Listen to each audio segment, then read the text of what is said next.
Jam. Toon Jam. Hello and welcome to Toon Jam. I am Matt, I'm J-Man. and today this is the first episode of the new year. Yeah. Ho, ho, ho. Happy New Year. Happy New Year, folks! 2021. Merry New Year. Merry. Yeah. Merry New Year. You'd escaped it. Yeah. Oh boy. So 2021. What's going on in 2021? Well, the first episode. Hey, we're talking about Invader Zim. For some, quite a biggie. So let me fill you in on a bit of background for those that don't know. It's an American animated science fiction dark comedy television series created by comic book writer and cartoonist Jonan Vasquez. Yeah. I'm sorry. Vasquez, that's how I say it. I don't know if that's I've right. really butchered that name and I apologise, but I hope that you can gather what that is from that. For Nickelodeon. The series centres on an extraterrestrial named Zim, which is voiced by Richard Stephen Horvitz, perhaps better known as is it Alpha 5 from Mighty Morphin Power Rangers. Yeah. He is from the planet Irk, the character of Zim, not Alpha 5 / Richard Stephen Horvitz. And his mission is to conquer Earth and enslave the human race along with its malfunctioning robot servant, Gur. Nickelodeon contacted Vasquez about pitching ideas for the animated series for an animated series for their older demographic. Invader Zim was the first thing he pitched. And in his words, it went from pitch to series without hardly any waiting. So pretty lightning quick turnaround there. As the series went on, ratings declined and budgetary issues became more frequent. Before the second season was completed, Nickelodeon cancelled the series, leaving several episodes unfinished. The show originally ran on Nickelodeon from 2001 to 2002, with 6 completed second season episodes initially going unreleased. These episodes were first made available on DVD in 2004 and later made their television debut on the Nicktoons network in 2006. Invader Zim received positive reviews from critics and audiences, with praise primarily directed at its humour, writing, animation, art style, and the way it pushed the boundaries of what was considered acceptable on children's television. I feel like praise primarily shouldn't be that many things. Yeah. Praise primarily for all the points that they agree. Just so you know, guys, as always, I'm reading all this information from Wikipedia. I would like to just mention the Invader Zim Wikipedia is very very self-praising. I have noticed this. It might, I'm not going to tell you yet whether we liked it or not, but it might have deserved that. But I just thought I'd make that point. In the years following its cancellation, Invader Zim has often been listed, and here's another, bit of self-praise. Invader Zim has often been listed as one of Nickelodeon's best shows. The series won an Annie Award, an Emmy Award, and a World Animation Celebration Award, and received nominations for 7 additional Annie Awards and 2 Golden Reel Awards too. Invader Zim has spawned its own fan convention called InvaderCon, and a plethora of official merchandise, including video games, toys, clothing, and accessories, among many other products. Despite its early cancellation due to increasing popularity and above average merchandise sales, it has been widely regarded as a cult classic. An ongoing monthly comic book series of the same name was released in 2015 as a continuation of the television series and was published by Oni Press, and a film of the television series entitled Invader Zim Enter the Florpus premiered on Netflix in 2019. It is the second most watched rerun series, as in when it was rerun it was most watched on Nickelodeon, second to Avatar. Really? The Last Airbender. That's pretty impressive. So yeah, there you go.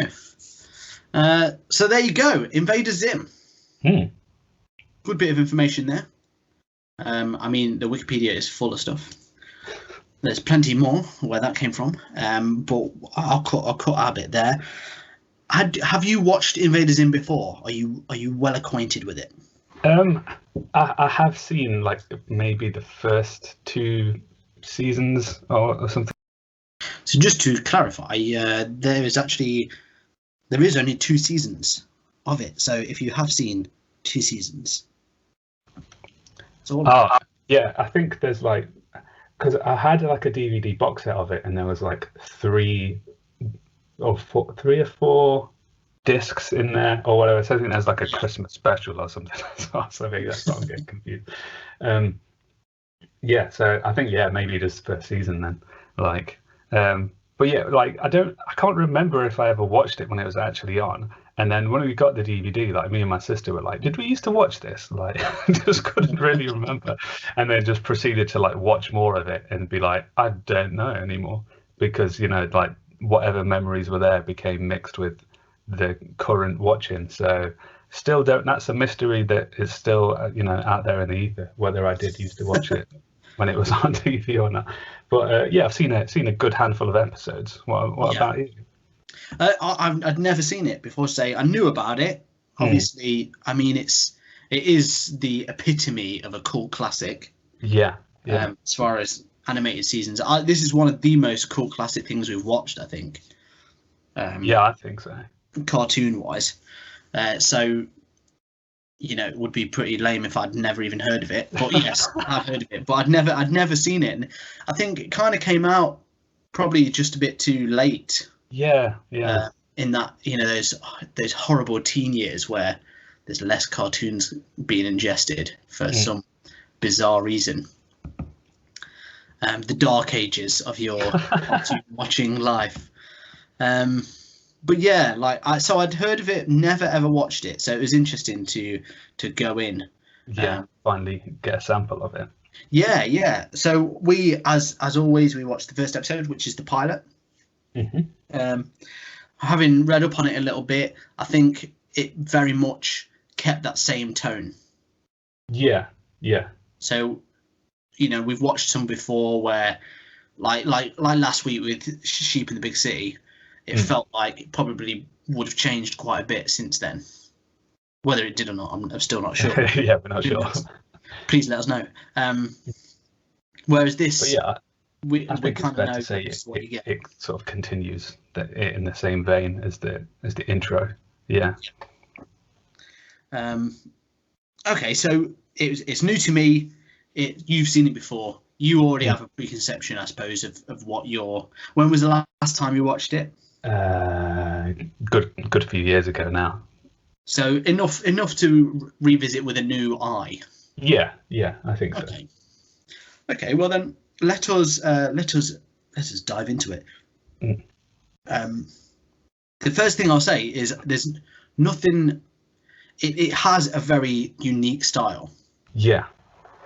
So the art style and the animation, I suppose, it's very recognizable straight off the bat. It's not really like anything else on TV at the time. No, I think that helps its cult status because people immediately see it and be like, "That's them." Like it's so easy to pick out from the other stuff. Yeah, like the way that it looks, the colors and everything are all very it's like vibrant and it's kind of dark at the same time. Yeah, it's so noughties. Yeah, it's it really super is. All the time. Like it's like, Looney Tunes meets the Matrix. So everything's super square as well. Yeah, like they've got these square, and it weirdly looks like it was done on Flash. Yeah, I know what you mean. If you're saying like apparently it was really expensive, like the animation. And it was some of the, most difficult animation that the people at the time had dealt with, because it was a mixture of CG and 2D animation. Yeah, I know. Yeah, I was going to say there's definitely some 3D stuff in there, isn't there? Like you can tell from just like some of like the way the camera angles like move, and like some objects are just like the way that they shift. You can tell like, oh, that's a little bit of 3D in there. It's got to be. So yeah, you can see why it might have been a bit more expensive. Yeah. But yeah, it definitely has its own unique style, which is pretty cool as well. I quite like it. Yeah, I really go on with it. Like, and I think that's something where I think because it's so of the time almost, like I think that just didn't help with my initial confusion of whether I'd seen it before or not. Just like there's something here that resonates with me. Like, what have It's I just seen eternally familiar. Yeah, it is. Like I will say, this show, like when I was watching it, all I could think was how up your street it is. Oh yeah, it pretty much is. Because it's like ticks a lot of my boxes. You know, as far as the past is concerned, like your favorite history, which I know straight away you're thinking, what are you on about?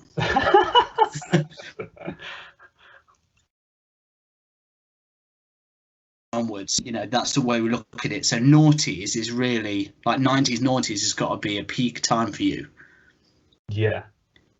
And then as far as like that, and it's got that sort of that combination of super bright colors with Matrix black coat vibe. That's it. That's you in through and through. That is, that's my aesthetic. It's it's sci-fi, it's kind of dark, it's kind of colourful. It's all that's basically it. That's all I need really. I could sit in a room that's got a neon on one side and then just painted black on the other. That's cool for me. Yeah, and it's cool as well. The actual sort of story itself is original. Yeah. Like it like now it isn't. Yeah. How many times have we seen that now? Like the invader that comes to Earth, and I mean, I suppose it's not. It's kind of Silver Surfer, isn't it? So yeah, to say it's completely original is not true, but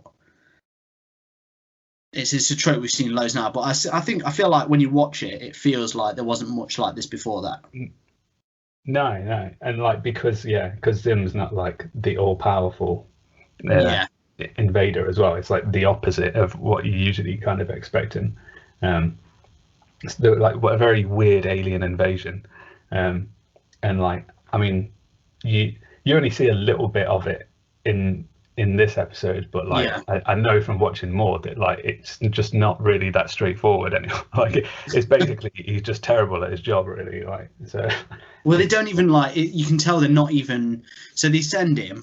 There's this whole sort of initiation process at the start of the episode where they're sending invaders to different planets. They don't even know Earth exists. No. They really don't want him involved in the whole process. No, he's a bad egg in the Irken society, basically. Yeah. So they just send him on a random mission in which they hope he'll die.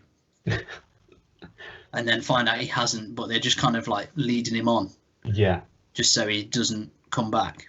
Yeah, it's like a TV series based on that old concept of, when you had like a younger sibling or whatever who wanted to play a video game with you, and then you gave them a controller that wasn't plugged in, and we're like, yeah, you play that, and they were like dead happy that they were playing with you, but they weren't at all. It's kind of like that, that in an animated series. Yes, exactly. Yeah, I remember literally doing that and saying, "Oh, I've got this new." It's like a new semi-wireless controller. I did this with my neighbour because he kept wanting to play, and when you're like, I don't want to play anything. He was quite a bit younger. Yeah. So I was like, what you do is you just put the wire near, and then you can play with that control, like the most pointless controller device ever. So he was just playing on this unplugged controller. Nice. While I just played my game. That's it. And it's weird how happy that makes them. They're just I could tell he kind of knew because he kept saying this isn't working, and I'd just be like, yeah, it is. Look, you're doing really well. Oh man, have that technology, the like proximity wireless technology, such a breakthrough. I know. Yeah, I mean at the time, whoo boy. Yeah. Who knew? Like, that's like the birth of the Nintendo, like the Wavebird. The Wavebird, that's it. The Wirebird. Yeah. Oh man, it's a trick we've probably all played. Maybe not so much now because it's like, or then maybe it's easier now because you just take the battery out or something and be like, look, yours is the same as mine. But yeah, I mean, either way, you know, we've been there. We've been there, We've and been there. yeah, that's And this kind of is what the show's about. that is essentially the plot of Yeah. at least the pilot of Invader Zim. Yeah, I guess the entire series, that's where it lies. yeah, that's it. So we do get to see a little bit of like how not great their sort of their disguises and stuff are on Earth. So like they've got like a converter that just sort of gives them a disguise because initially, you know, they've got to come to Earth. They can't just come as their Irken selves because they're all very green and sort of they've got like insect-like legs and yeah, they're very.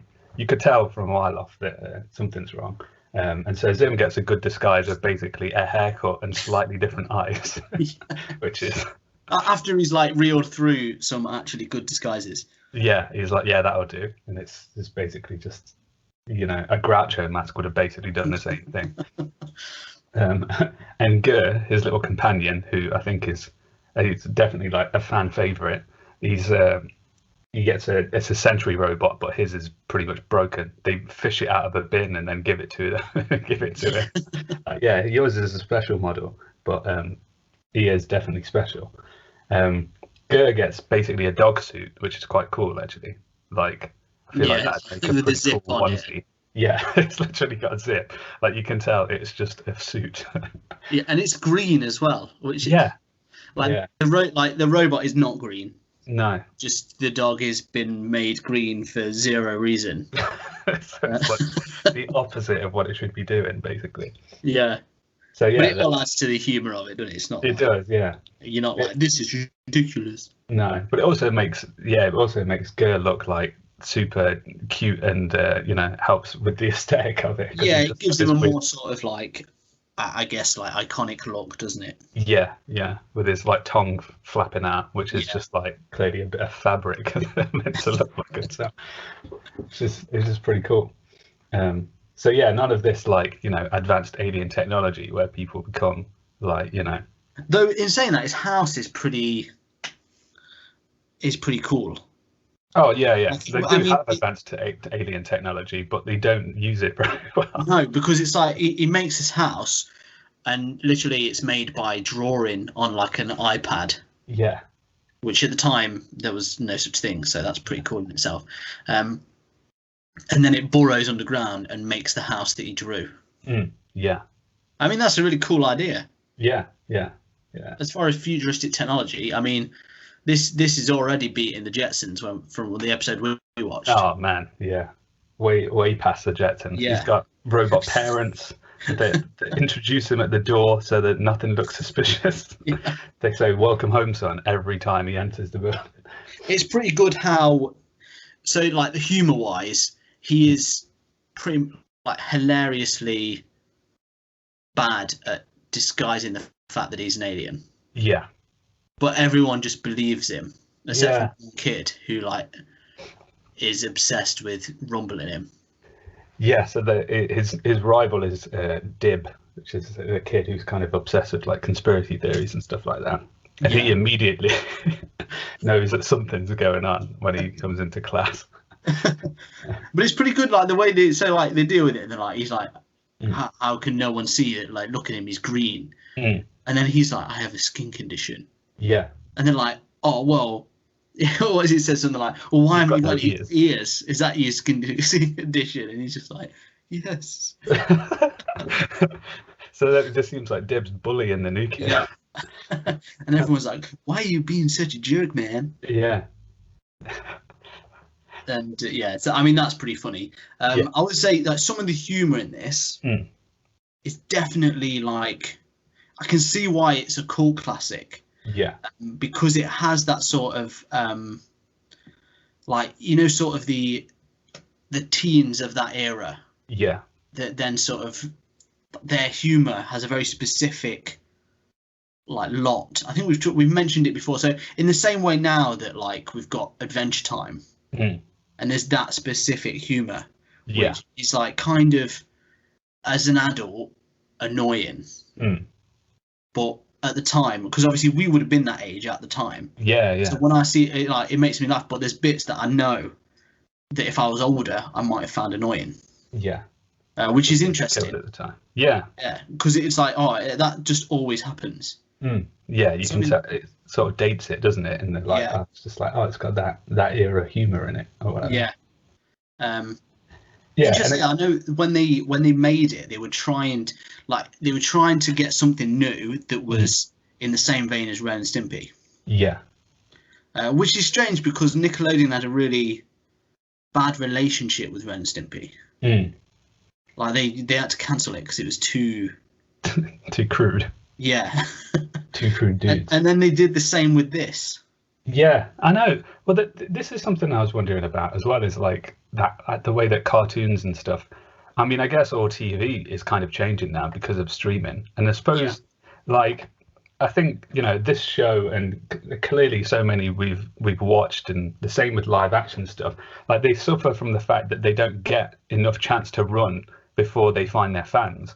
So like now that we've got like streaming services where things can just stay on there for years without consequence, I guess now there's more opportunity for things to continue. Whereas like this would have definitely benefited from that, like being on Netflix or whatever, and like find that cult fan base, and then it would have been like, oh, there is a demand for it, let's keep it going, sort of thing. But and it is a shame because of that sort of. I mean, obviously, they've made a movie for Netflix. Yeah. I don't know how well it did, at all. If it was well received or what. I mean, have you watched it? No, I haven't watched it yet. No. I mean, we should probably visit it at some point, but it's the same. I mean, they did it with Rocco as well, didn't they? Yeah. Which is another one of those kind of shows. Where it's like very much that's like the 90s version. Yeah. But it's strange that like just going back to it that they wanted another Stimpy type thing. And when they got that, it wasn't what they wanted.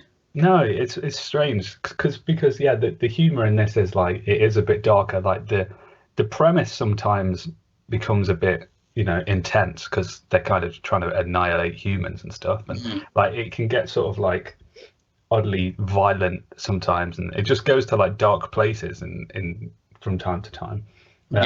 And even the atmosphere, I think a lot of the time is kind of dark. Like the soundtrack's a bit spooky, and the way that everything looks kind of wrong, like everything kind of off, angular and everything. Like it gives it a weird presence. The soundtrack kind of spooks you out a little bit at times. Yeah, I think so. So I imagine like younger kids probably wouldn't get on with it as much because it is a little bit bit more, I guess, adult friendly, or it's just it is a little bit darker than sort of everything else that probably would have been on at the time. Which if you're old enough, then you like that part of it. Yeah. But you can imagine. I mean, specifically, I know they really wanted something for an older audience, and I guess it's like you're saying, like now you can sort of have your cake and eat it too, and have different sort of sections of your channel for different. It's easier to direct stuff at an audience, isn't it? Yeah. Whereas back then it was just like you had Nickelodeon, watch what's on, and that's it. Yeah. So it's harder. Like it's almost a shame because these things would Invader Zim do well now, or has it passed its time? Yeah. Because it's like that. I mean, it's still got that audience. Which will still keep it, at the cult level it is. That's it. However, it's not going to be in the forefront like Adventure Time. That came that's like for that generation. Yeah. But Cartoon Network, I think that must have been like one of the first times really Cartoon Network just went all out on it, and we were like, right, this is our generation. Let's make stuff for them. Yeah. And then we've seen the success of that as well. Oh yeah, it's massive. Yeah, and it's like stuff like that where I mean, and that's to a point where, I mean, we loved Adventure Time to begin with, and then didn't later on. But that might have happened with Invader Zim. Yeah, You know, true. It's kind of a case where, like, is it better that it stays a cult classic for that group? Yeah. We'll never know. Well, I We'll know. never. Well, yeah, it's definitely still got its, you know, the fans are still out there. They're still, I'm pretty sure, like, this is one of those things that just has like a permanent place in like Hot Topic and places like that, where it's like the merch and stuff just keeps rolling. Yeah. For Invader Because they Zim. can market it for the right age, can't they now? And like, Yeah, exactly. Yeah, and you know, there's because it's got such a unique look about it. It's, you know, it's easy to plop on something and be like, oh, immediately Zim. You know what it is. Yeah, but I think they did a good job anyway initially, like with a lot of the stuff they did. Like that DVD box set I got was basically, it was Zim's house, and the DVDs like went in. You actually like open the front of the house and the DVDs go in there. So that's quite cool. Yeah. And there was, I think you got a little Gur figure that went in the roof or something. Oh, nice. But I mean, you think, like, as well, we watched the pilot, and it seemed pretty solid. Yeah. As a whole, just to go back to it, like, I can see why it's so popular. Yeah. Because if it stays at this level, you know, it's hard to believe that was a pilot almost. That feels like episode 1 that comes after the pilot. Yeah. So I mean, just to quickly sort of Vasquez, is it the guy that made it? I'm just looking through his sort of filmography here. There's obviously loads of comic books he's done. But after Invader Zim, he did Randy Cunningham, 9th Grade Ninja. All right. So he did the character design on that. He was a writer, interestingly, on Bravest Warriors. Oh, right. Oh, that makes sense. Yeah, so that's kind of the same sort of wheelhouse, isn't it? Yeah. You know, you've got that very specific humour, and it's interesting that he's done that in a way, because he's kind of, that's also for the time. So he's very on point with it. There's Very Important House. I don't know if you've seen that. No. TMNT, Teenage Mutant Ninja Turtles. Don versus Raph. Oh. That was a television short. So he was a writer, voice director, and character designer. And of course, Invader Zim, Enter the Florpus. Yeah. So really, he's not done loads since. No. He's done enough. He's done quite a few comic book things. Yeah. But you'd have thought, like, you know, you've done more stuff from this. Yeah. It's big enough for someone to say, you know, we don't want to carry Invader Zim on, but we want to do something new. You're the guy. Yeah. You think he could walk into a room and be like, I'm the Invader Zim guy. So. Yeah. Ooh. Yeah. Ooh, I read that was one of the best Nickelodeon cartoons. He's real. He's a man. Okay, well, we've talked about it. We've discussed the ins and outs. Let's go over to our ratings.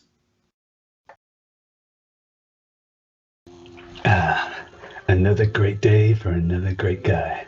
Time for me to step out into the sun. Here comes the bus. Stop the bus. Take it, please. I don't need a ticket. What do you mean you don't need a ticket? Who do you think you are? I'm the Invader Zim guy. Huh? Hey, everyone, off the bus. This is a personal service now. What? Get off the bus. Who's this guy? I'm the Invader Zim guy. Oh. To the mall, driver. I won't delay. That's how I like it. Right here. That's the spot. Roger that. Thanks, buddy. Yes, the mall. My favorite place. Where my favorite merch lies. Straight to this. place where I'm gonna get swanky with my suit. Hey, I need a suit over here. Stat. You need it. Look, we don't just give out suits willy-nilly. Who do you think you are? It's me, the Invader Zim guy. What? Hey, That's right. get this guy a suit, pronto! I don't care what size he is, it's gotta fit. Oh yeah, that's it. Sharp angles, nice colors, that's the way I like it. New hair, slick. That's on the house, son. As always, because I'm the Invader Zim guy. Well, now that I'm looking fresh, I'm gonna need me some caffeine because I need to be sharp as my own wit. Excuse me, sorry, watch out, buddy. Hey, I just need a coffee straight away, please. 1 large latte. Oh, yeah, sure. Let me just write your name down, and that'll be with you in 10 minutes. What's your name, sir? I need it right now because my name is Invader Zim Guy. What? Yeah, just Quick, put get this IZG on the guy cup. Huh? You Get this heard. guy coffee ASAP. It's the Invader Zim guy. What? The Invader Zim Guy's here? I didn't think he was real. I'm real, buddy. You better watch out. And now I'm going. See you later. Thanks for the coffee, toots. Bye, Invader Zim guy. Right. Well, time to get me a car. Taxi app. Hello? Yeah, hey, what's going on? What's up?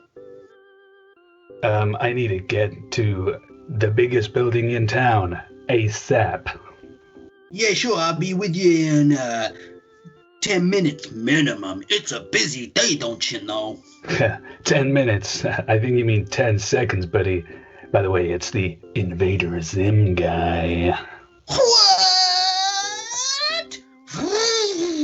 Here, buddy, take the keys. It's yours now. Bye. See you later.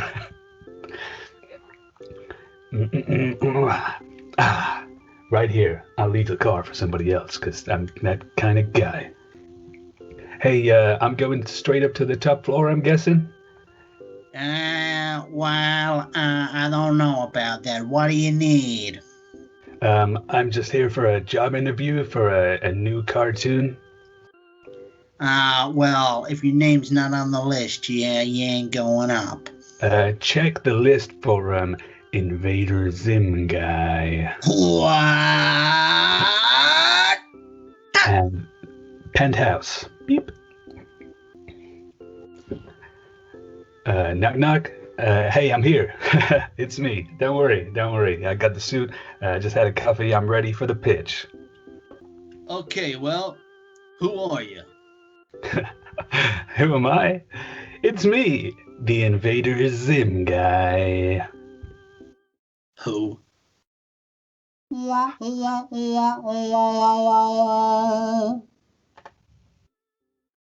Okay, so here at Toon Jam, we have a 3-point rating system that goes as follows.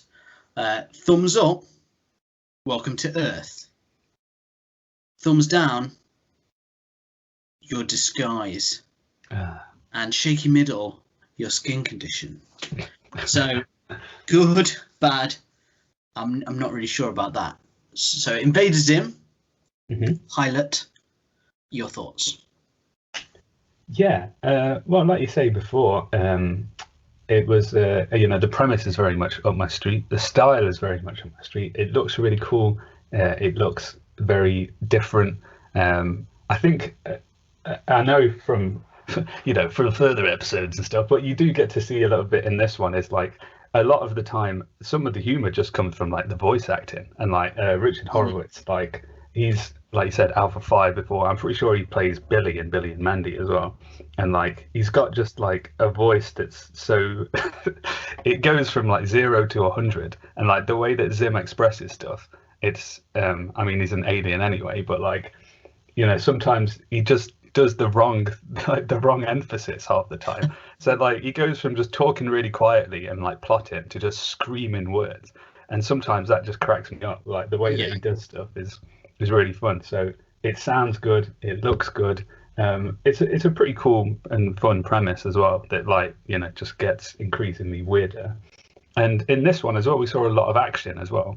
For saying it was, you know, 24 minutes long, there seemed to be quite a lot happening. We got, like, you know, the intro, some good sci-fi stuff, some action, you know. So I think there's a lot to it, and I feel like you can sort of see why it's got its cult classic status. So I think for me, even looking at it with new 2021 eyes, it's still it's a thumbs up from me. Yeah.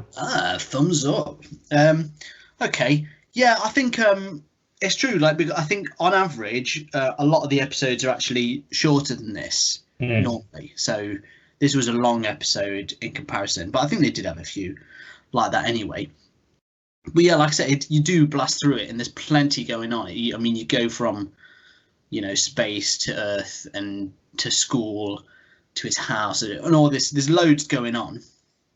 It sets up the characters pretty well, and Zim is a pretty hilarious character.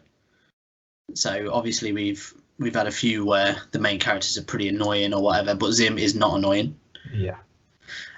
So that's always good, and most importantly, it's pretty funny. Like, I get on with the humour. I can kind of see why it is a cult classic in a way. I wouldn't say it's completely an acquired taste, but I just feel like there's people that would watch it and just be like, yeah, that was all right. Yeah. Just because it's not necessarily as up their street. But I think if you get on with it, you get on with it. Yeah. And I can't really fault it, to be honest, outside of that. So yeah, I too am a thumbs up. I would say, yeah, it deserves its place in, like, I'm glad it's got a cult following, because it's easily, you know, we've covered quite a few episodes of things, whether we've liked them or not. It's a surprise that they've not been remembered. Yeah. Like, you look at, like, so the last one we did, Sheep in the Big City.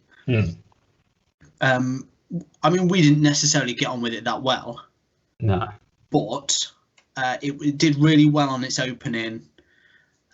It ran for long enough, and just no one seems to remember it. It seems to be such a faded cartoon. So yeah, just having that following has ensured that it won't fade, I suppose. Yeah. So that's really cool, and it's cool that they've made new stuff for it and things like that. So yeah, I'm happy about that, and I'm glad that we gave it 2 thumbs up. Yeah, I think it's well deserved. Yeah. It's so a good start to 2021. It is. We're kicking it off with a winner. Yeah. So, you know, drown away those overall blues. 2 thumbs up. So yeah, thanks for joining us today. Happy New Year once again. Happy New Year. And we hope to see you again next week for more Toon Jammy goodness. If you have enjoyed today's episode, please feel free to rate and review us on whatever it is you listen to on. It really, really helps us out, helps people find us. Also, if you want to get in touch with us at all, maybe recommend any shows, or, you know, maybe recommend we revisit a show or anything like that, please feel free to do so on the 3 invading alien forces of the internet: Facebook, Instagram, and Twitter at ToonJamPod. So at ToonJamPod. You can also get extra bonus episodes over on our Patreon. We're currently doing a sports season. We've recently done Speed Racer, Harlem Globetrotters. What's the other one we did? Mighty Ducks. Mighty Ducks, of course. Yeah, so they're all on there, and it's got all our previous ones on there as well. So we've done a Through the Ages thing, so it's gone from old to new.